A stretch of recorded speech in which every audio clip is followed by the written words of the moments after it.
Mesdames, Messieurs, bonsoir. Ravi de vous retrouver dans ce nouveau numéro de votre magazine Sport à la Une, le premier après la Coupe du Monde au Qatar, marqué par le sacre de l'Argentine de Lionel Messi. Lionel Messi, donc, qui atteint son objectif absolu et rejoint Diego Maradona. Qatar 2022, la meilleure Coupe du Monde de l'histoire selon le président de la FIFA, ce pays bleu en finale. Nous parlerons de la relation Deschamps-Benzema qui n'a jamais vraiment fonctionné en équipe de France. Et puis dans ce magazine, nous reviendrons sur l'année exceptionnelle, l'année de rêve du football sénégalais, auréolé du titre de champion d'Afrique, même si l'élimination en huitième de finale de la Coupe du Monde a laissé un goût amer. Voilà donc le sommaire de ce magazine. Et on ne change pas une équipe qui gagne, hein. Ils sont tous là. Et comme moi, on va commencer par Aïdara, qu'on n'a pas eu l'occasion de chambrer hier avec la défaite de la France. Aïdara, maa ngi lay nuyu. waaw maa ngi lay nuyu Cheikh, donc di nuyu mes doyens avec beaucoup de respect et puis di nuyu tous les téléspectateurs de la TFM di wax ni bon fi mu nekk nii moom xam naa dóor yi moo ma jàpp ba tey quoi. J'ai pas encore digéré la défaite quoi. Ouais, bon, c'est vrai que c'est pas évident. Lamine, maa ngi lay nuyu. maa ngi lay fay Cheikh Tidiane di am kontaan tey fekkat téléspectateurs yi wax ak ñoom et de retrouver également mes amis Talla et Grand San et Chérif Massa. dem dañ la mënoon heureusement ñu gagné la parce que suñu la gagné woon day football amatul yoon. Bon, même si c'était pendant 80 minutes rek, hein, pas tout le match. Talla, bonsoir. Bonsoir Cheikh Tidiane, bonsoir aux téléspectateurs de la TFM, bonsoir Lamine, bonsoir Aïdara et doyen Hassan, grand Hassan. Voilà, bonsoir. Quand on gagne, on est grand. On ne chambre pas. On reste grand. On ne peut pas s'empêcher. On encourage. Surtout que lui, à chaque fois, je l'avertis, mais il n'en fait qu'à sa tête. Il n'écoute pas. Bon, ben c'est bien. Il s'est brûlé. Bon, moi, je dis bonsoir et puis je dis aussi je suis triste parce que vraiment, ce mondial-là, je ne voulais pas que ça finisse. C'était tellement bien. On a passé d'excellents moments. On a vécu foot. Notre passion. Donc, toute chose a une fin. Vivement que d'autres événements comme ce mondial reviennent et puis qu'on reste avec vous, chers téléspectateurs. Voilà, donc ce mondial exceptionnel qui a pris fin hier avec le sacre de l'Argentine. Les Argentins actuellement qui sont toujours sur le chemin du retour. Hein. Ils rentrent à la maison.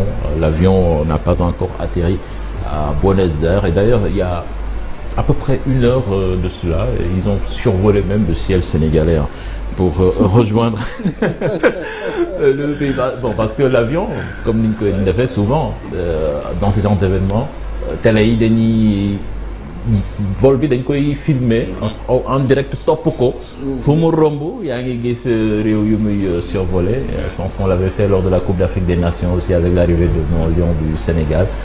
Et là également un événement exceptionnel. Justement. Tu as bien suivi le plan de vol. Ouais. Alors, cher, là, donc, avec ce sac de l'Argentine là, bon, on peut dire que Messi égale, rejoint Maradona dans la légende. Oui, c'est vrai que xam naa ni Maradona peut-être il est respecté en Argentine, mais pour le football contemporain, je pense que Messi aujourd'hui a été très illustratif parce qu'en fait en termes de trophée lii moo ko manqué woon xëy na c'est la raison pour laquelle d'ailleurs ñu bëri dañu faral Argentine.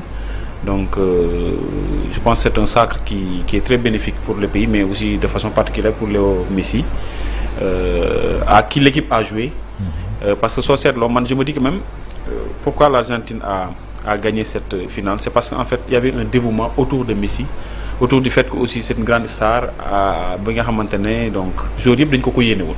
Donc il y a cette efficacité de l'équipe, un bloc qui tournait autour de cette grande star là. Donc je pense que comme ni nga ko waxee donc c'est une grande histoire le fait qu'il remporte ce trophée là. Mais dans tous les cas voilà bon comme ni may waxee rek door nañ France mais man je persiste mënuñu France.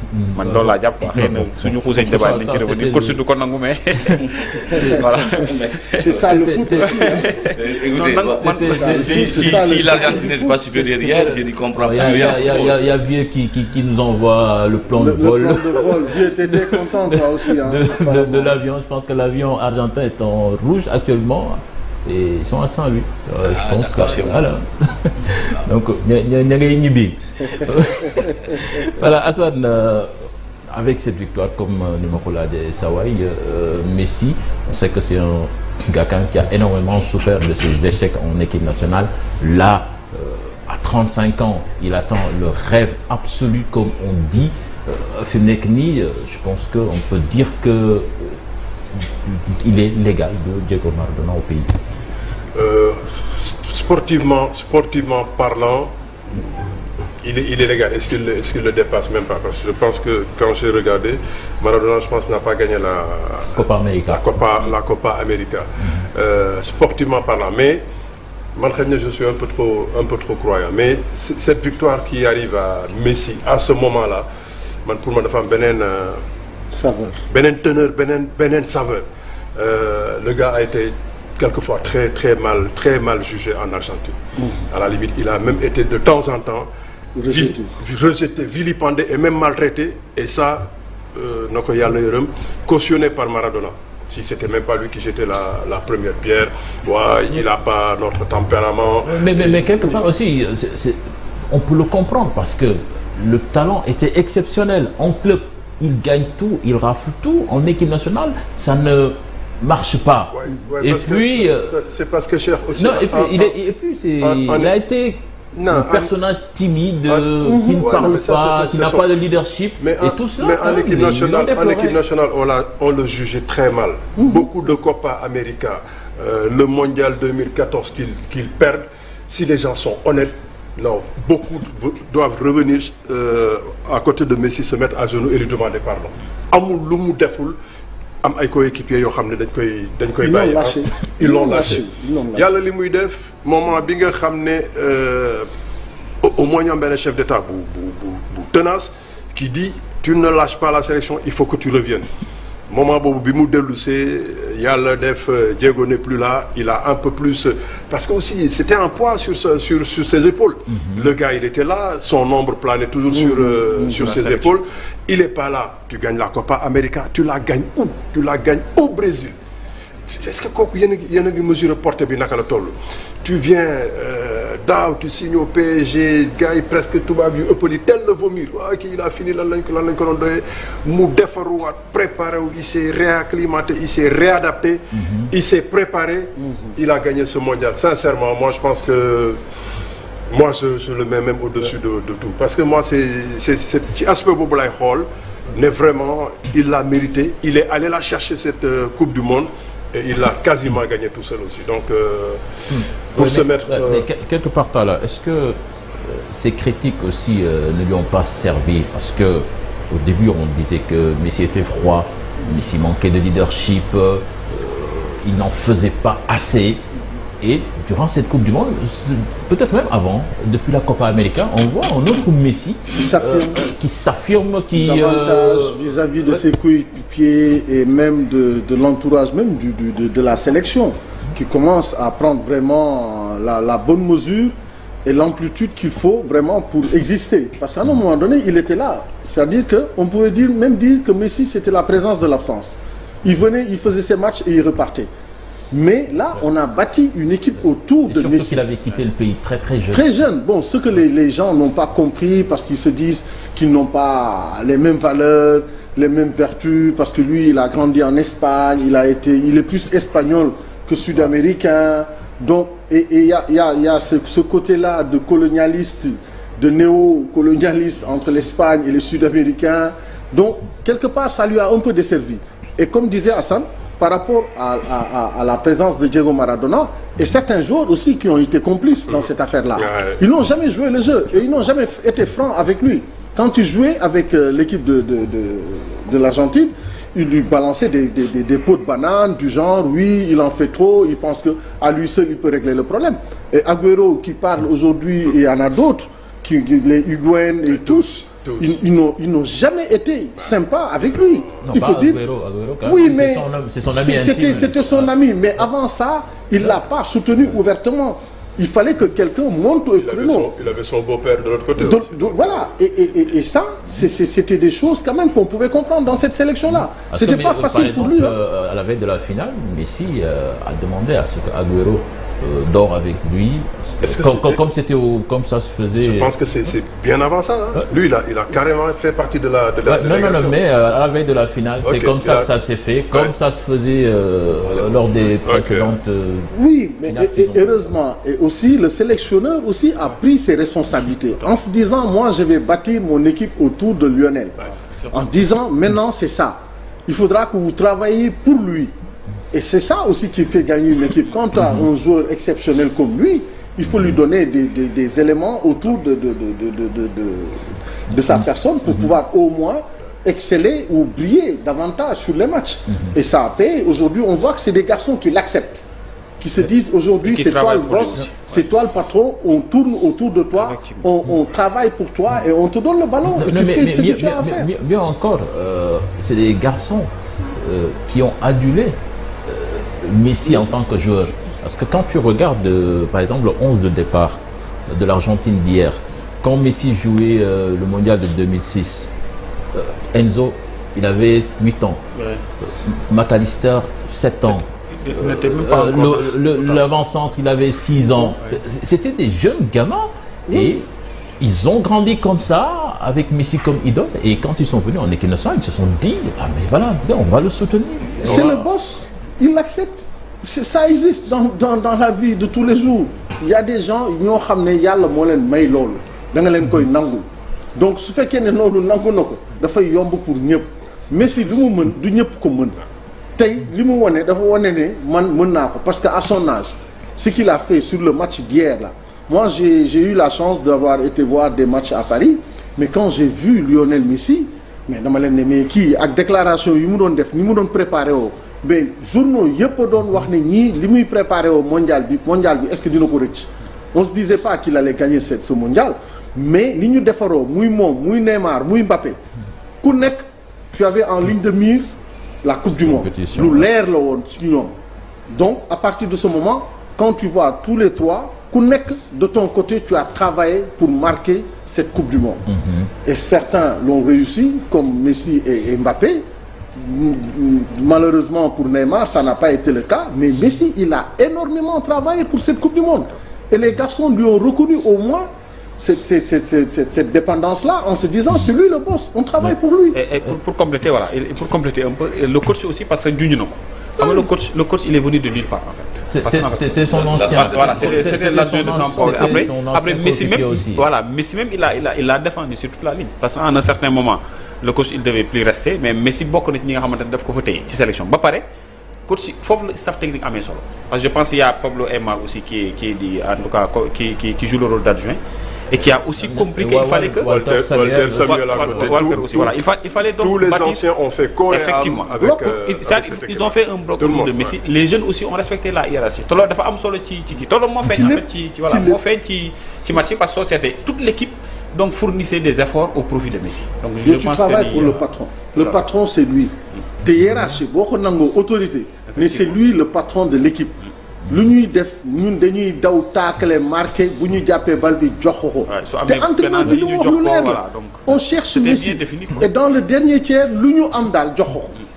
léegi moom dina lijjanti. Je pense que li ngay wax ni aussi bon depuis hier j'ai suivi beaucoup de chaînes de télévision en Argentine mais image de liesse yi may gis ni dafa mel ni que y a pas un autre joueur ci sélection maillot Argentine boo gis su tourné su la wonee ginnaaw numéro 10 ngay gis day mel ni benn mais bon alors que y a plein de mais est-ce que tamit du loolu moo def aussi force équipe bi que ñëpp dañoo dem ba nangul waa ji moom moo fi nekk moom kese la.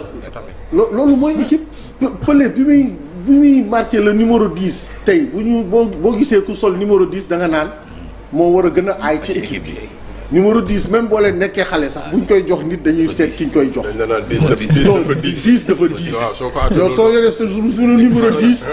duñ la ko jox ci noonu. dangay fekk yaa gën a aay ci koñ bi wala da ngay régler ay problème mais jox la ko nii rek parce que da nga bëgg a numéro bi non duñ la ko jox.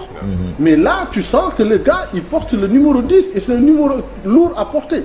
même bi muy ñëw Paris Saint-Germain sax Neymar dem na ba ne ko soo bëggee ma jox la numéro bi parce que yaa ko moom. nangul na ko mu ne ko non bàyyi jëlal sa numéro moi je vais aller chercher un autre numéro qui nous sera propre au Paris Saint-Germain mais le numéro 10 je te le laisse donc c'est pour dire le lourd fardeau sur ce numéro là donc Messi tey dañ ko nangul argentin yi dañ ko nangul ne yow yaay patron bi lu ñu liggéey yow la ñuy jox ba pare toog xaar boo yàqoo ñu defaruwaat joxaat la nangul ko et le résultat ça paye voilà donc léegi daal mën nañ jàpp ni fi mu nekk nii bon la fameuse phrase de Thierry Roland doon wax ni on peut mourir tranquille. Bon, on ne dira pas, mais lui aussi il peut mourir tranquille maintenant. Bon, je vois qu'on fait beaucoup aussi dans l'émotion autour de Messi, mais ce bonhomme c'est un joueur hors norme. Donc par rapport à son talent, tout cela, c'est un génie. Par contre, les critiques antérieures n'étaient pas dénudées de fondement. Parce que moi, je faisais partie des gens qui attaquaient Messi quand il allait en Argentine. Il faut avoir un repérage les matchs. C'est-à-dire qu'il faut revoir les images des matchs de Messi avec l'Argentine à l'époque. C'est vrai, vous parlez de joueurs qui peut-être l'ont lâché ou n'ont pas suffisamment fait de ce qu'il faisait. Mais Messi, pourquoi les gens en avaient après lui? Mais des fois, tu te dis, est-ce qu'il a envie de venir jouer? C'est-à-dire que tu peux voir Messi 10 minutes et disparaître 20 minutes sur ces matchs de l'Argentine. C'est dans cette dernière Copa América, je pense qu'avec le rappel du président, il a pris conscience que quand même c'est beaucoup plus important que ce qu'il aurait dû penser, que maintenant l'Argentine est beaucoup plus importante qu'autre chose. Et il s'y est mis. Quand il s'y est mis maintenant, l'Argentine s'est renouvelée avec de nouveaux joueurs et des joueurs, comme tu dis, qui l'ont vu. Mais pourtant, si il a des absences dans le match. Non, cette fois-ci, non, attends, mais regarde Messi, il ne disparaît pas comme dans là. Aujourd'hui, il peut marcher, mais quand il marche, il va rejoindre une place stratégique. Et il attend le ballon dans les conditions idéales. Mais coach, non, c'était pas. Quand je dis avant, accepté, on n'accepte pas ça. Avant, c'est-à-dire que tu te disais, mais attends, qu'est-ce qu'il vient faire en Argentine? Parce que tu le regardais la semaine d'avant avec Barcelone, tu le regardes après avec l'équipe d'Argentine, tu dis non, c'est deux personnes différentes. Je me dis que bon, les génies ont souvent peut-être des comportements. Mais est-ce que aussi quelque part il ne faut pas relativiser parce que on parle quand même du meilleur buteur de l'histoire de la sélection argentine. Messi avec cette sélection, c'est 6 finales jouées, 4 finales de Copa América. Et il en a beaucoup perdu au tir au but, ça revient à ce que disait Hassan. Avec un peu de chance, ça allait être un palmarès exceptionnel. Mais deux finales de Coupe du Monde. Il est déjà exceptionnel, son palmarès. Il est déjà exceptionnel. C'est des fois 2h, 3h du matin. J'ai regardé des matchs de l'Argentine contre Paraguay, Venezuela. Venezuela. Non, je te jure, ce match bi jeexee sama xol day jeex ba da nga defee ne man mbokku Messi la. Mais je disais, mais il joue avec des lâches, des gens qui mais déjà dans ces compétitions, il y avait peut-être un problème d'état d'esprit. Dans ces compétitions, mais en tout cas, vraiment, par rapport aux prestations, les critiques n'étaient pas allé à dire.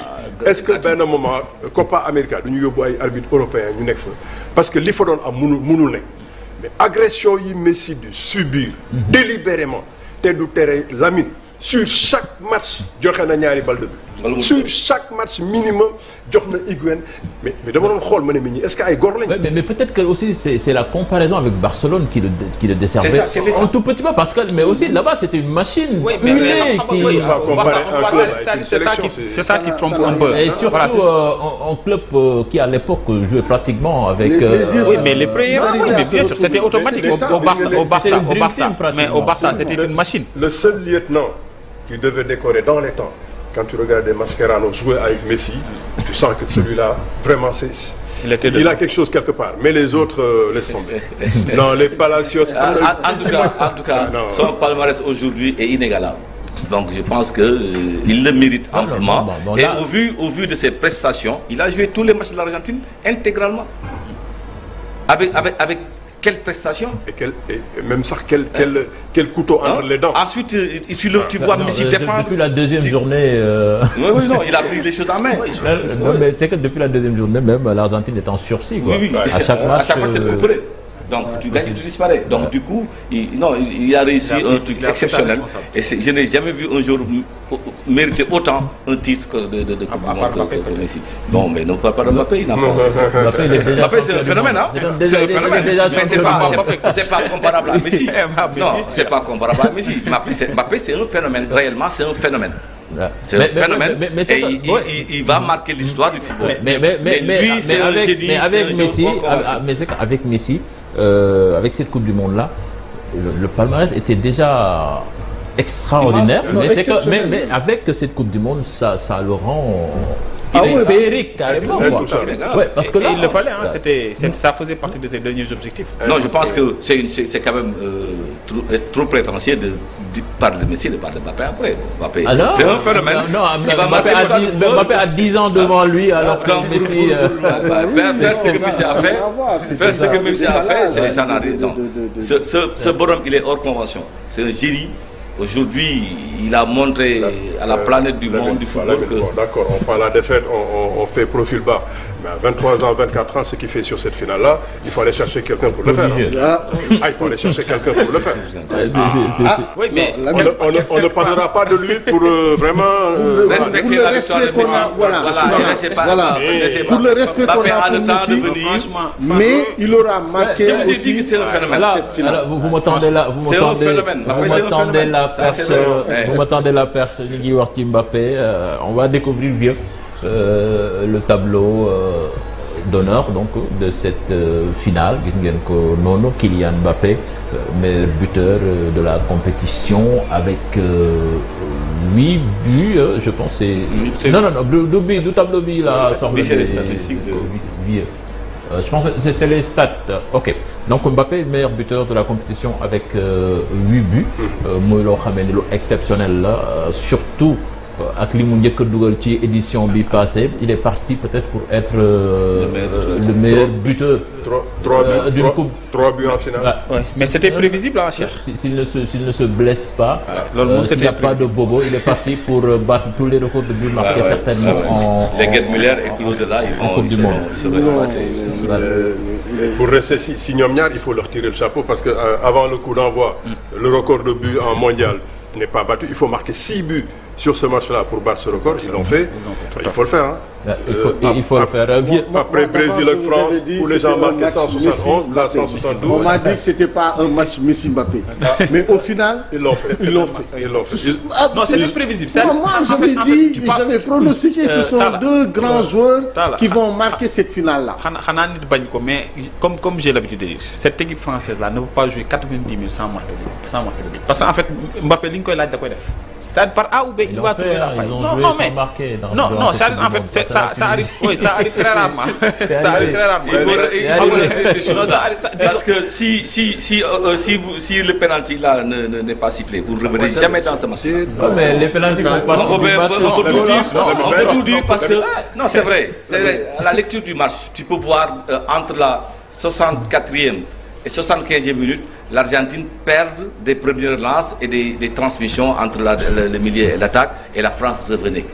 Mais s'il n'y a pas ce penalty-là, je ne vois pas comment vous alliez... Lamine, jël leen seen victoire. Félicitations. Mais de grâce, bàyyil si.